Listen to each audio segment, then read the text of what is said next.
pengusaha itu tidak perlu pintar, tapi pintar cari orang pintar.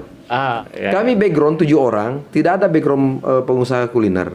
Yang perlu dicatat, kalau kita ingin menghasilkan sesuatu yang luar biasa, maka kita harus lakukan yang luar biasa.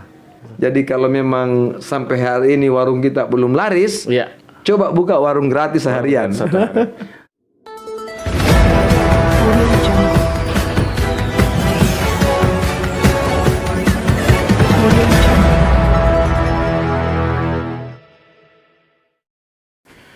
Bismillahirrahmanirrahim. Assalamualaikum warahmatullahi wabarakatuh. Jumpa lagi dengan saya Muhammad Akbar di podcast Harian Ujung Pandang Express.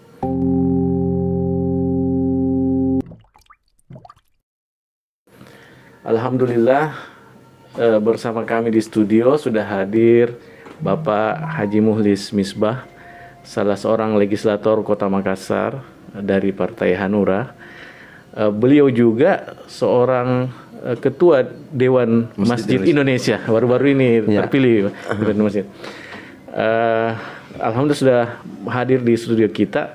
Namun yang akan kita diskusikan bukan tentang dua hal itu, tetapi terkait bisnis kuliner yang selama ini cukup fenomenal, yang digeluti dan cukup fenomenal.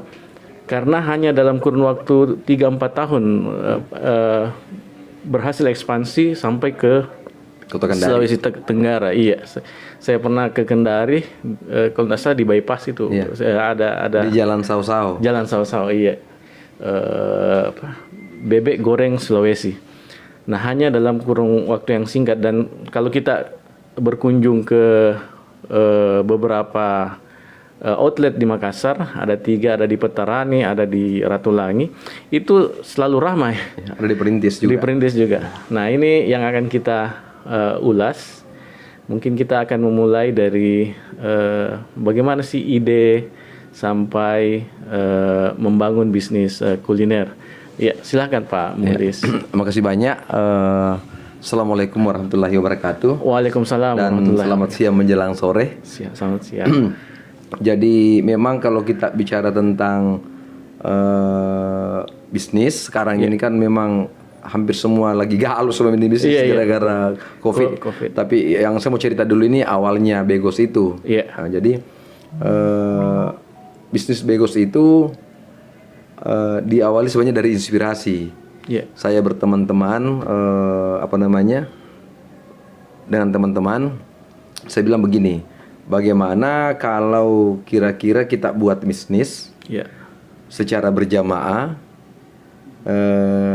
untungnya dinikmati berjamaah dan dinikmati oleh orang banyak, istilahnya semuanya serba berjamaah. Ya seperti itu.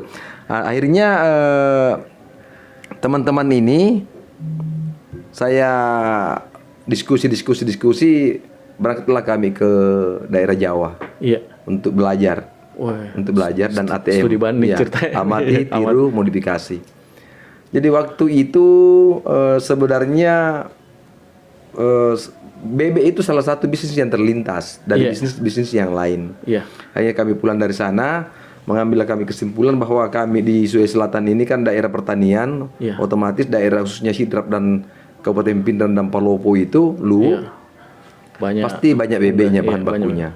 Nah, disitulah dari awal mulainya bisnis itu dibangun, maka kami bersepakat memilih merek Begos, bebek goyang Sulawesi. Jadi bukan bebek goreng, bebek goyang Sulawesi, disingkat dengan Begos.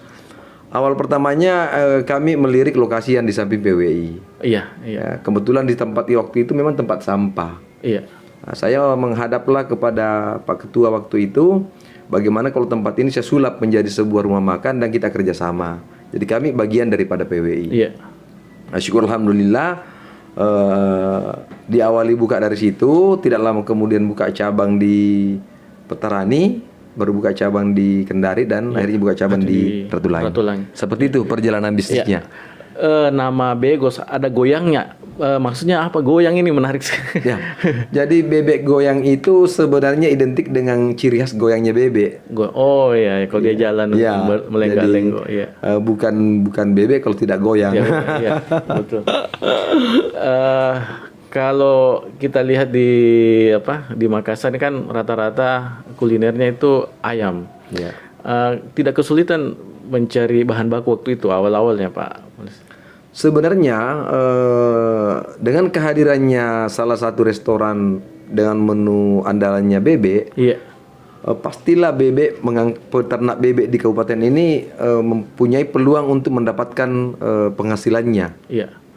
Iya. Dan memang benar setelah kami masuk, hampir semua bebek yang ada di Kabupaten Pindrang dan yang dengan Kabupaten Sidrap dan sekitarnya itu memang sudah kami ambil semua. Iya. Ya, tinggal kita melakukan pembinaan supaya ini bisa rutinitas. Bisa rutinitas. Karena tadinya kan hanya dibesarkan secara tradisional, secara konvensional. Konvensional, tidak dirawat, tidak ini. Nah, sekarang ada pasarnya. Dan ini terus berganti. Baik.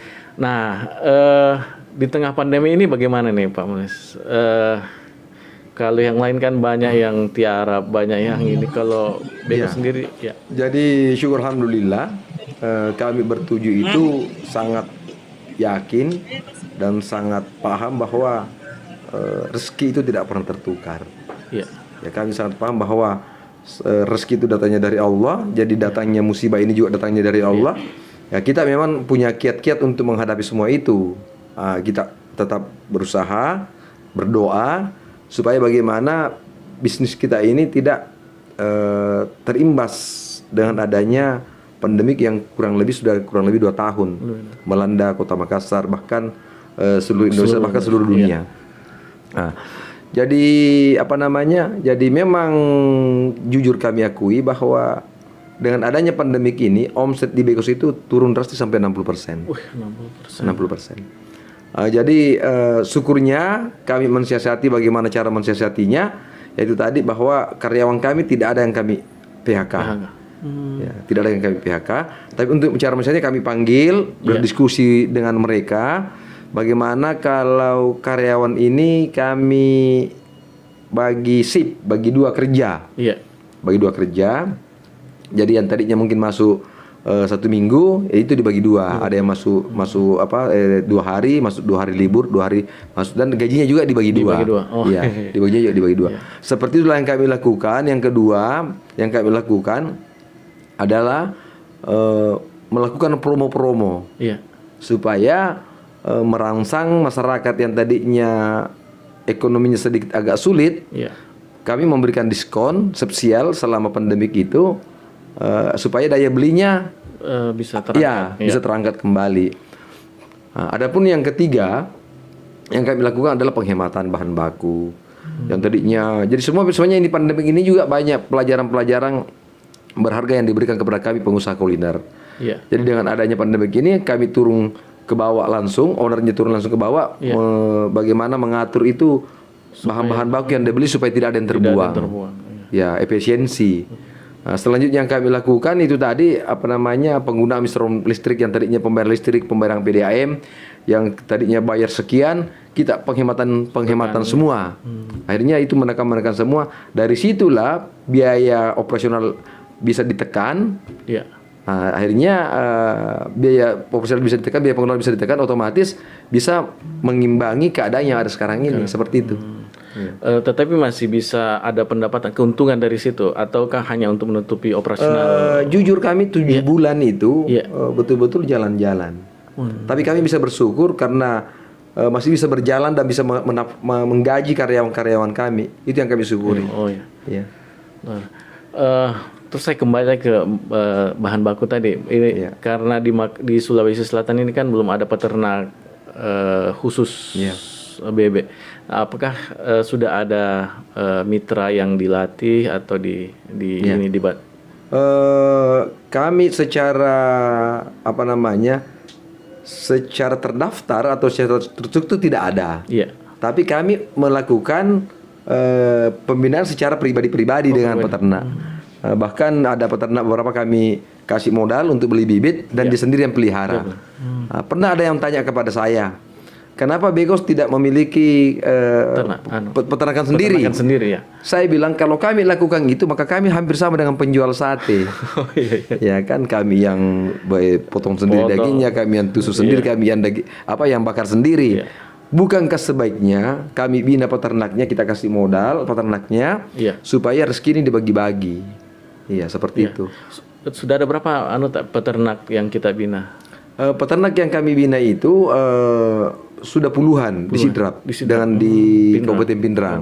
Nah, dan memang kami punya base camp di sana, base camp pembelian. Jadi kalau ada peternak yang lain berhubungan dengan kami bilang cukup Anda berhubungan dengan orang kami di Sidrap dan di Pindrang, karena kami betul-betul menseleksi bebek yang masuk ke dalam Begos. Karena kami jaga standar. Ya, kami jaga standar. Yang pertama yang kita jaga adalah timbangannya. Yang kedua umurnya. Makanya bebek di Begos itu tidak keras dagingnya. Karena memang kami jaga kualitas itu tadi. Tidak boleh pakai bebek tua. Iya, seperti itu. Kalotor. Iya.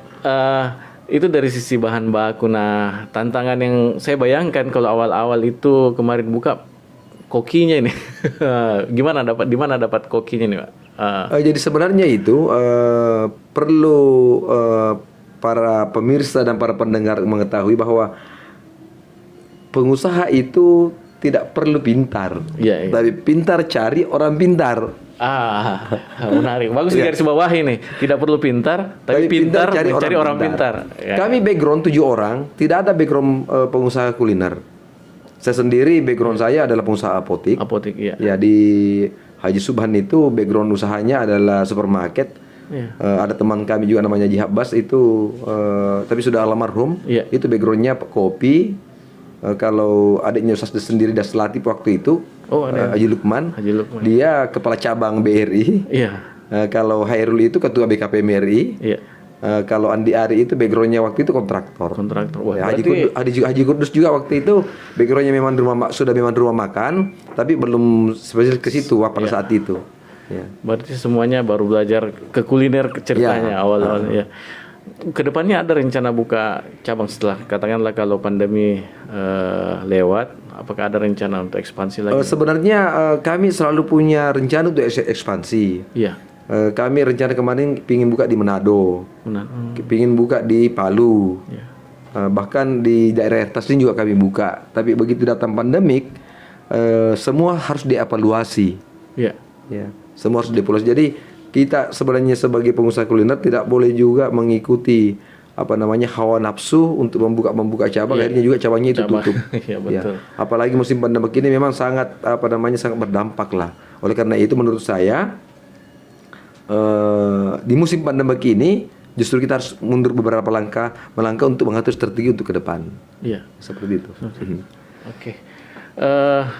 Di perjalanan ini selama pandemi ini kira-kira tantangan yang terberat itu seperti apa? Kemudian apa kira-kira yang dibutuhkan oleh pengusaha-pengusaha kuliner yang terdampak oleh pandemi ini dari pemerintah kira-kira, Pak? Ya, itu tadi jadi itu tadi pandemiknya. Jadi pengusaha rumah makan yang perlu memang harus dilakukan itu adalah efisiensi. Efisiensi. Bagaimana caranya mengatur karyawannya supaya masuk dengan bagi sip. Bagaimana tadi mengatur bahan bakunya supaya tidak terlalu banyak buangan. Bagaimana mengatur listriknya supaya tidak terlalu banyak pemakaian. Artinya cukup bisa bertahan dulu lah. Bisa bertahan dulu supaya karena menurut saya badai pasti berlalu. Setelah COVID ini pasti berlalu. Setelah kesulitan pasti ada kemudahan. Makanya mari kita bantu pemerintah sama-sama menjaga protokol kesehatan. Meskipun kami ini ada masker kami simpan, wawancara kami tidak pakai masker, tapi ada masker kami simpan. Terus yang kedua rajin cuci tangan, jaga jarak. Yang paling penting menurut saya berdoa. Kenapa kita berdoa? Karena menurut saya COVID ini tak kelihatan, maka satu juga jurus yang harus kita lawan yaitu tak kelihatan adalah doa. Terakhir mungkin ada pesan yang bisa disampaikan kepada para pengusaha ataupun calon-calon pengusaha. Kira-kira apa trik yang Pak Muhlis lakukan untuk mencapai capaian sampai saat ini? Terima kasih banyak, Di Akbar ya. Iya, Akbar ya. Ya. Satu hal yang perlu digarisbawahi, yang perlu dicatat. Iya. Kalau kita ingin menghasilkan sesuatu yang luar biasa, maka kita harus lakukan yang luar biasa. Menghasilkan sesuatu yang luar biasa. Kita harus melakukan yang luar biasa. Wah. Jadi kami di Bego setiap pembukaan, setiap gerai pembukaan itu kami betul-betul dari pagi sampai malam itu gratis. Iya. Ya, kami kasih gratis. Ada beberapa aspek yang bisa diambil dari situ. Kalau dari aspek pemasaran, pasti kena pemasarannya. Karena kami undang banyak orang datang makan. Dari aspek religiusnya, pasti dapat sedekah, dapat pahala dari sedekahnya itu. Ya kan? Nah, itulah saya bilang tadi, bukan kalau boleh dari pagi sampai malam. Jadi harapan saya teman-teman, adik-adik yang mau buka restoran atau restorannya belum laku selama ini, coba-cobalah buka warung sehari nggak bayar. Iya.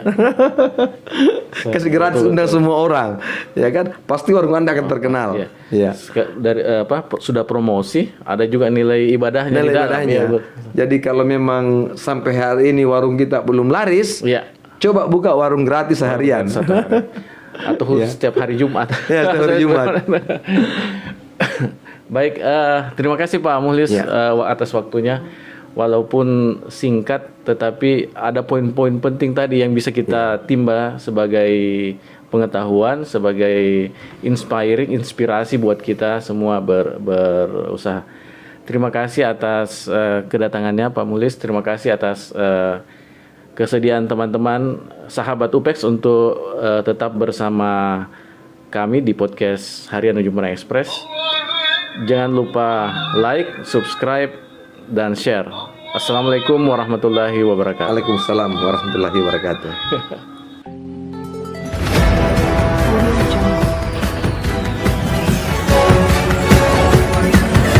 Audio